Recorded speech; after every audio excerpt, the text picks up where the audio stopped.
boa tarde a todos. Estamos iniciando então mais uma webconferência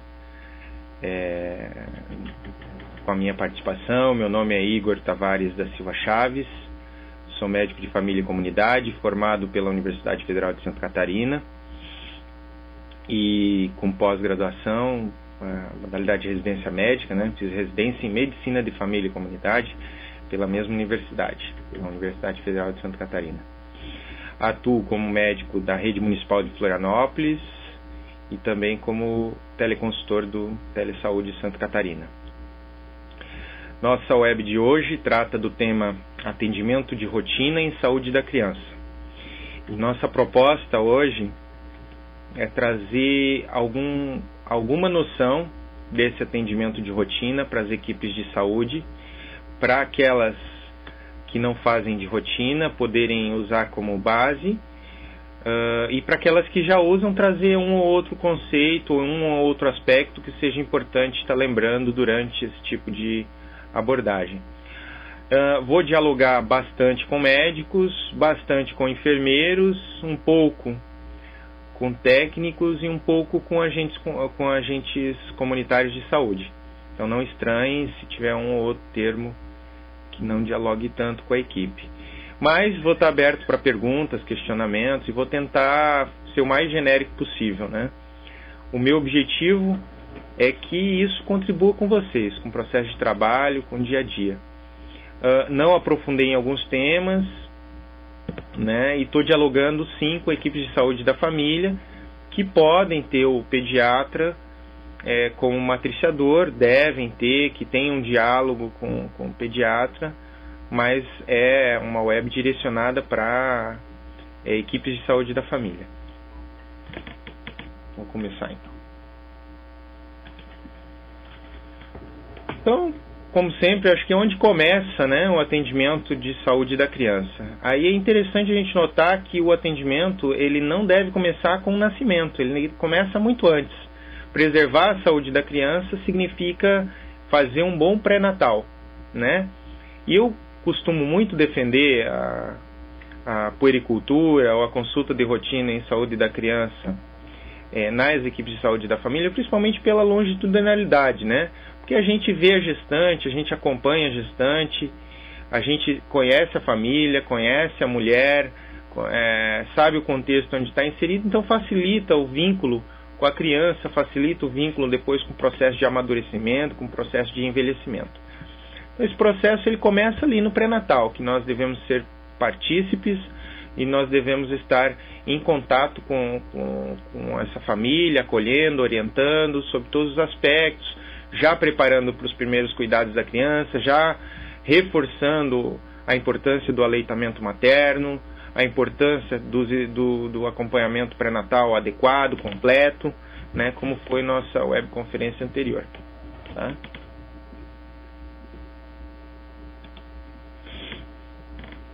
Então, como é preparar para a chegada dessa criança, né?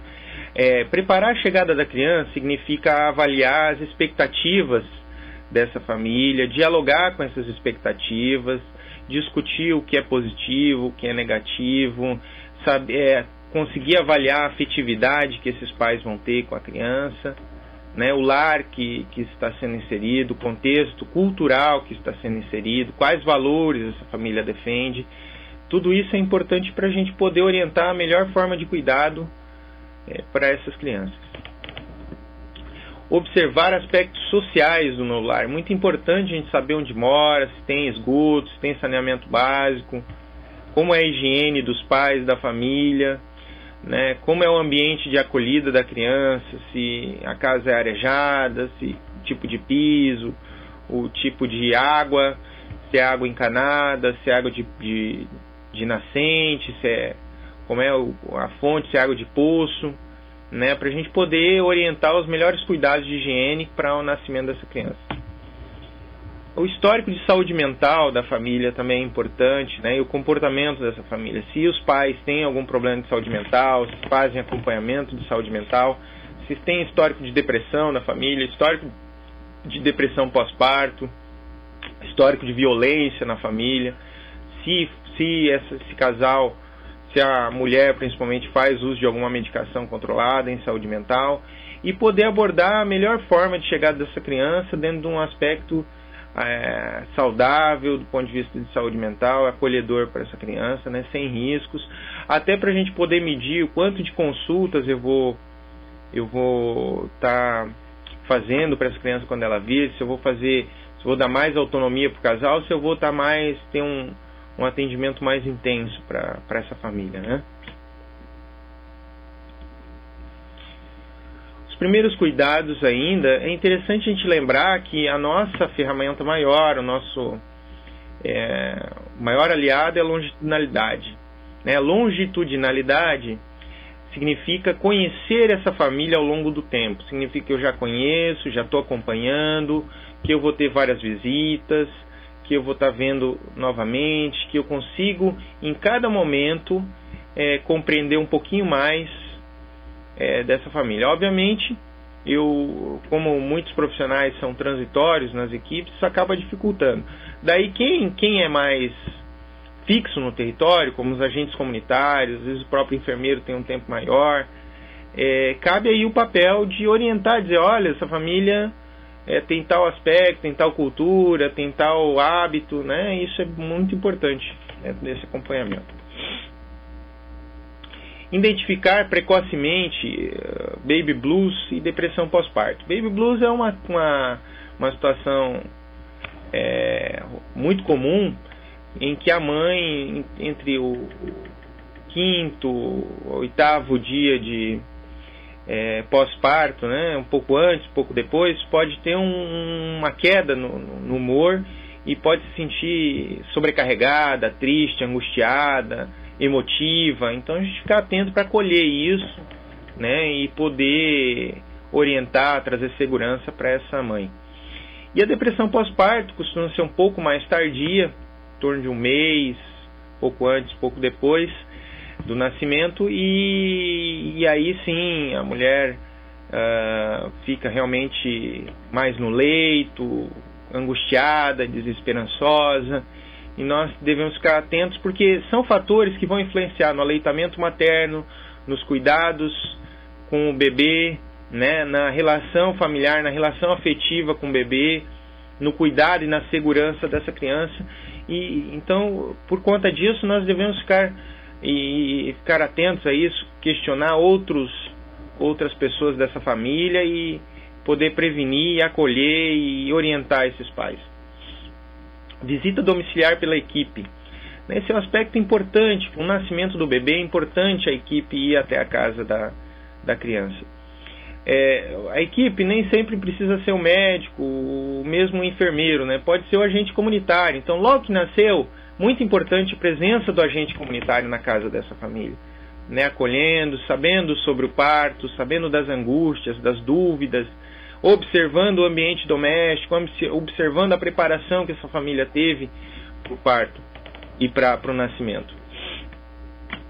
E aí, bom, se há disponibilidade do enfermeiro estar junto, melhor.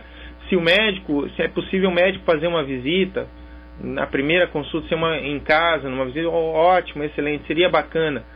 Porque a gente sabe que nessa consulta se fortalece o vínculo, se identifica problemas precocemente com o aleitamento, também se identifica problemas de segurança do bebê, né?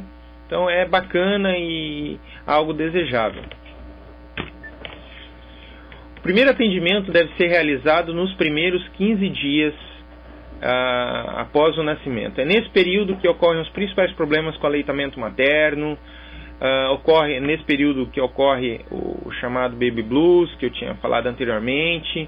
É nesse período que os pais se sentem mais vulneráveis às modificações que a chegada da criança traz para a família, né? Então é muito importante que a primeira consulta seja nos primeiros 15 dias. Tá? As condições do nascimento, é muito importante a gente pedir a carteirinha desse bebê, olhar, ver se há alguma anotação, se houve uma complicação durante o parto, se o tempo de internação foi prolongado, discutir com os pais se houve um aumento do tempo de internação, se houve algum problema, né, se essa criança teve sofrimento durante o parto, se ela nasceu bem. A gente costuma olhar isso no Apgar, né? Às vezes, se a maternidade tiver neonatologista, ele já nota se houve alguma intercorrência. Então, bem importante avaliar. Uma das primeiras questões é discutir como foi o parto. E o exame físico completo. Aí é interessante pensar o seguinte: o exame físico completo, algumas maternidades, por exemplo, em Florianópolis, ele já é feito dentro mesmo da maternidade pelo neonatologista. Então facilita bastante o nosso trabalho, né? Mas isso não é a realidade de todo lugar. E cabe a gente também observar e repetir o exame físico, se necessário, ficar atento. Se não houve um olhar atento em outra instituição, é o nosso papel repetir, observar e tomar cuidado com esse primeiro exame físico, que é o primeiro exame físico que vai identificar as principais intercorrências. Nós sabemos que os primeiros 2 meses da criança são os 2 meses de maior vulnerabilidade, são os 2 meses de maior risco para a criança. É um tempo que pode ocorrer uma complicação muito rápida dessa criança, um problema maior de algo que não havia sido detectado. Além disso, algumas doenças elas exigem um diagnóstico precoce para uma intervenção breve, né?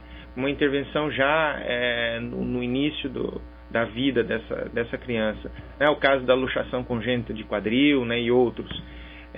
A icterícia neonatal, observar. Então tem algumas coisas que são importantes observar. Então, o próximo slide eu vou trazer o exame físico. Então eu sei que eu vou dialogar um pouquinho mais com o médico enfermeiro, mais com o médico ainda, mas eu vou tentar abordar um pouquinho ligeiro, mas que é algo que às vezes o próprio agente comunitário na visita pode observar algo, ou o enfermeiro na sua consulta, numa abordagem, pode observar e falar: doutor, eu achei estranho isso aqui, notei. Então, acho que é algo que era importante eu trazer, e vou tentar falar um pouquinho desse exame físico, tá? Até para instrumentar quem não está habituado.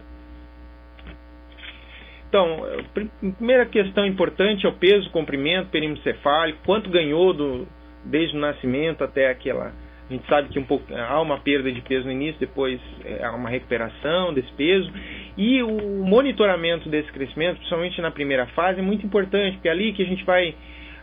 Às vezes a gente diagnostica uma cardiopatia em função do não ganho de peso, né? Um problema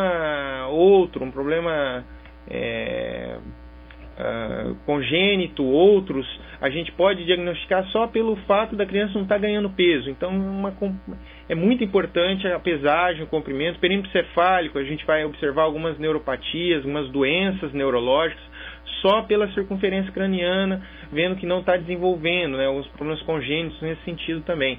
Então é importante, principalmente na primeira consulta, né? O relacionamento veio ali naquele ambiente, como é que a mãe se relaciona com a criança. Então isso também faz parte do exame físico, observar a relação mãe-bebê, né?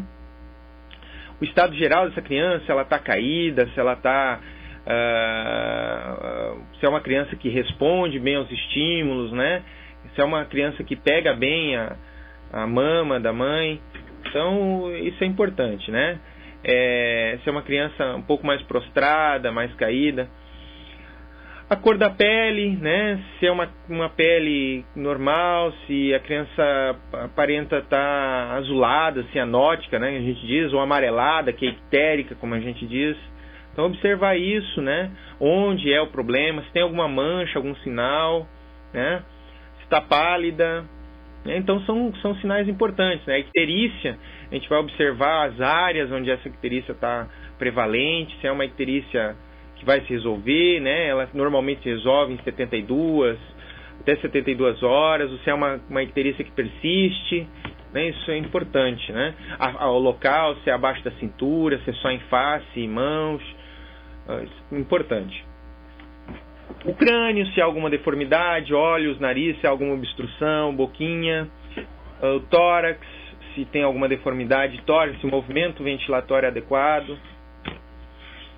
Genitálias, principalmente os homens, né, os menininhos, se tem o testículo na bolsa. Muitas vezes demora para descer o testículo e o pai, a mãe fica angustiado, nota aquilo.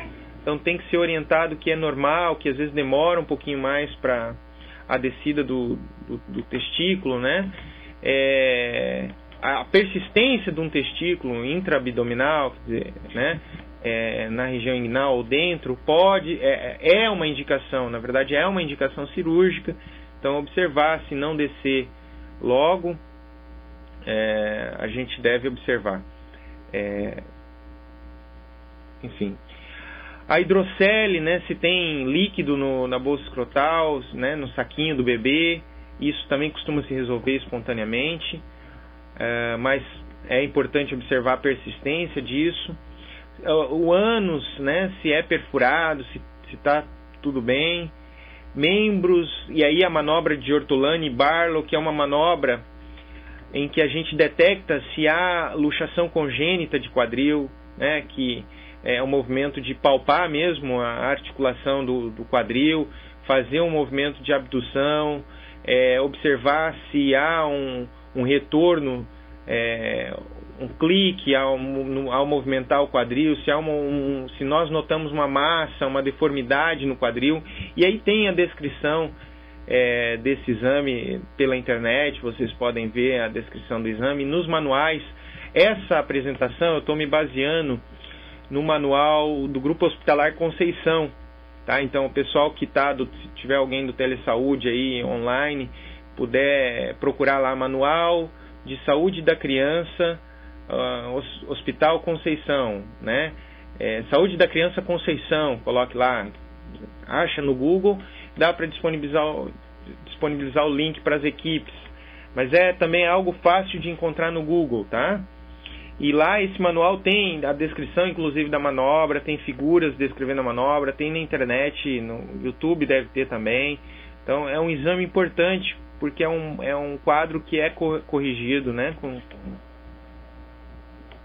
com encaminhamento precoce ao ortopedista, né? Os reflexos desse bebê, que normalmente a criança vai responder, né? Tem o reflexo da mamada, o reflexo da caminhada, reflexo de Moro, né? Então são reflexos que a gente observa para ver se a criança está respondendo bem, se ela tem todos os estímulos adequados, né?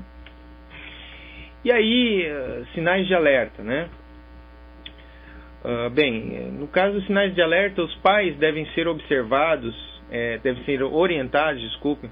os pais devem ser orientados quanto aos sinais de alerta para crianças menores de 2 meses. Quer dizer, é importante falar de o que os pais precisam ficar atentos que a criança pode apresentar nesse primeiro período, porque é um período de bastante fragilidade do bebê e muitas vezes um quadro que começa com uma febre pode rapidamente evoluir para vômito, de desidratação grave e levar a um óbito infantil, né? Então é muito importante que os pais sejam alertados. E aqui, os agentes comunitários devem orientar isso aqui, tá? Devem saber isso aqui também na ponta da língua para na visita já falar. Então o que é sinal de alerta do bebê? Tá lá, criança não consegue mamar, criança apresenta vômito, criança apresenta convulsão, para de respirar durante mais de 20 segundos, né, que é a chamada apneia.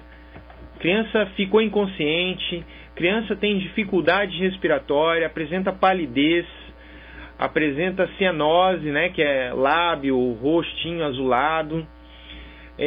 A icterícia, né, aquele amarelo da pele, ele continua, persiste, está no corpo todo, né? A criança geme, tem gemidos constantes, tem palpando a cabecinha da criança, a gente lá ali na moleirinha, a gente nota que está elevado, que está abaulada aquela moleira, também é um sinal que deve ser observado em avaliação médica. Se tem secreção saindo do ouvido, se o umbiguinho da criança está vermelho, inchadinho, tá? Isso precisa ser observado. Se essa criança é tem uma irritabilidade intensa, fora do comum, ou se apresenta dor, choro quando a gente manipula ela. Então são sinais de alerta, devem ser vistos principalmente nessa fase das crianças menores de de 2 meses, tá?